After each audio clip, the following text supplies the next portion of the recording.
ଚାକିରି କରି 10 ଜଣଙ୍କ ସହିତ ସେୟାର କରି ରହିଛି।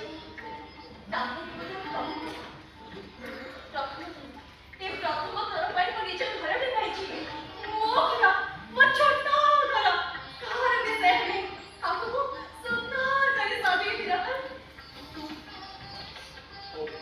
चलो आगो गाड़ी को मार्ग तो देखिए